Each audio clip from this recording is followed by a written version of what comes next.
So back at the creek again this morning. The guys have headed back down to the hole that we were fishing yesterday, but I thought I'd try this hole here first. See how we go. Got my my bait rod there, in with a worm on it.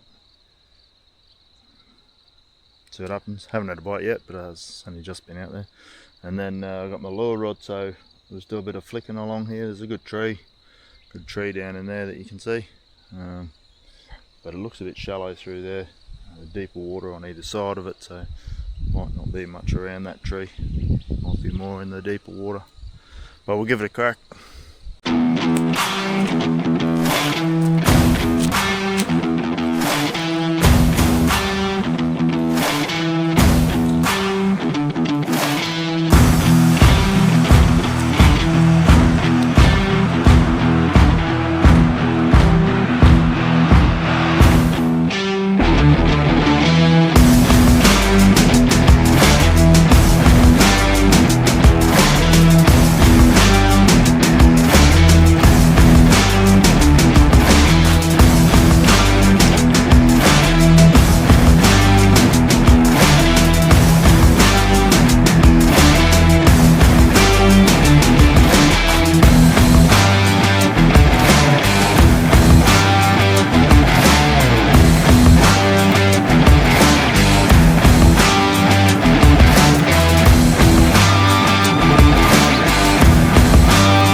Amazing some of the things you come across walking through places like this. There's an old slab there. I'd say there was a pump slab.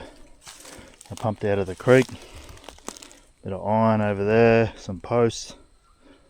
I'd say there was a pump house here at some stage.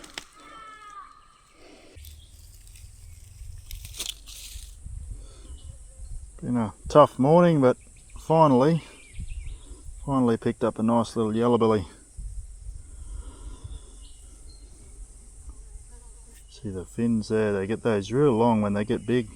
They get really long, those little tails on their fins. They look really cool when they're big fish. But yeah, finally it's been a tough morning. So I picked him up on again, one of my lures, little purple and silver one. I had a hit on that yesterday, and then I walked 100 miles of creek today and got nothing. Had a worm dangling out most of the time and everything, could barely lose a worm, and it just wasn't happening. So I've come back up top just to work my way back to the car because we'll have to go shortly, and yeah, pick that guy up. So beautiful. Send him home. Bit of a steep bank here, so I'm going to have to give him a bit of a lob. There he goes. Nothing wrong with him, he's healthy.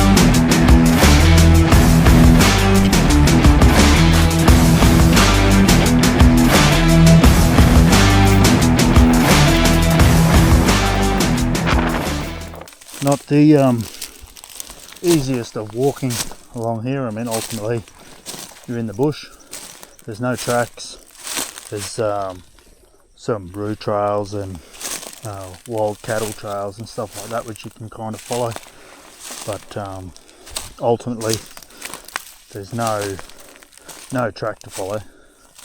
You kind of just got to feel your way through. But one thing to mention if you do intend on doing stuff like this is you've got to be extremely careful of snakes firstly. There's a lot of snakes here. I think we've seen 8 or 9 so far while we've been here. So, you know, significant number of snakes. So that's something you've got to be very careful of. Ultimately, you're in their backyard, so you just treat them with the respect they deserve and just go the other way. Ultimately, go around them. Generally, if you make a bit of noise while you're walking, talk, shuffle your feet a bit, all those sorts of things will help to alleviate the risk of getting, or lessen the risk of getting bitten. They don't like that noise. They hear you coming and they tend to shy away or go the other way or whatever. So you're less likely to encounter them by doing that. So it's a good technique. But there are other things here too, ultimately, like, you know, you've got to be careful of all sorts of wildlife and everything. There's a lot of big goannas and everything here. I don't think I'd like to upset one of them. So generally, again, they will get out of your way. They'll move, they'll run up a tree. I had one run up a tree before, and it was quite a big one. Again, I wouldn't like to tangle in. They've got very sharp claws, very sharp teeth. They could, and they're very, very fast, so they could make a mess of you pretty quickly if they wanted to. So ultimately, same thing, same scenario, just let them go their way, you go your way, and ultimately, again, just by making a bit extra noise while you're walking along, it just tells them that you're coming and gives them a chance to get out of the way, so you're not going to sneak up on them and scare them or anything like that.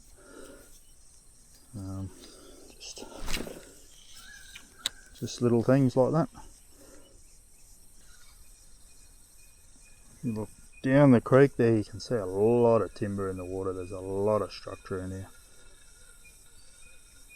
And ultimately, it seems like reasonably deep water for the majority of it. So definitely good enough to house some fish. We just got to get them to bite.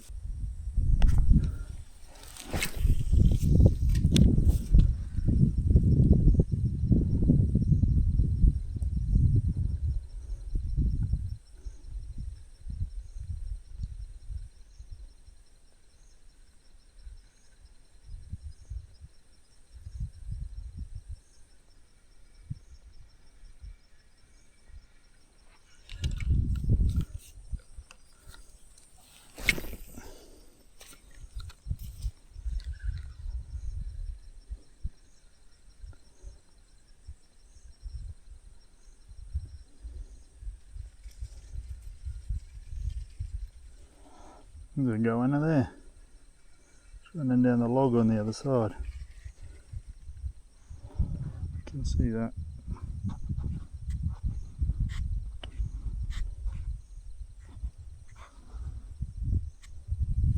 Not sure if you can see him or not. He might be coming down to see what my lure's all about, because I've landed it in there a couple of times.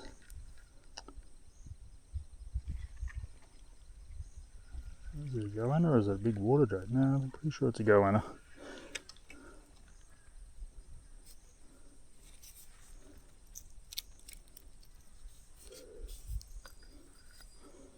sure if you can see him scurrying along the bank over there. He's there. He's real interested in my lure.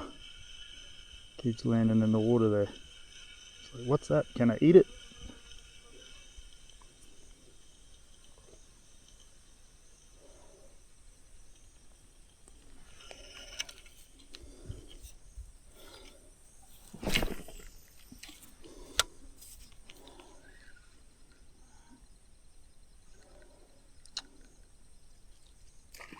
There he comes.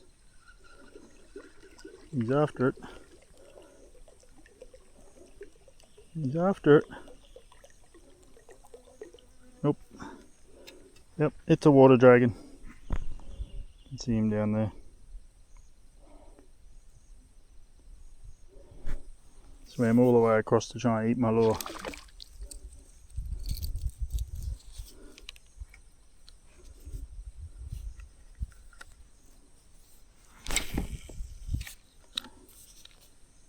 Oh, there he is again.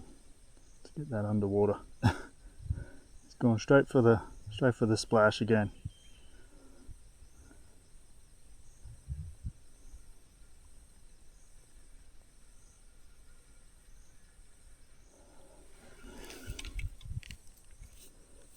We'll put in a couple of casts over this way, I think, because we really don't want to put a set of hooks in him.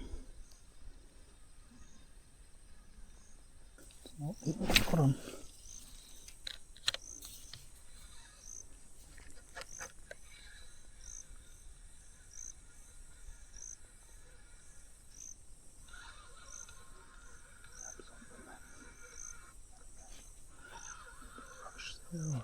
Sure.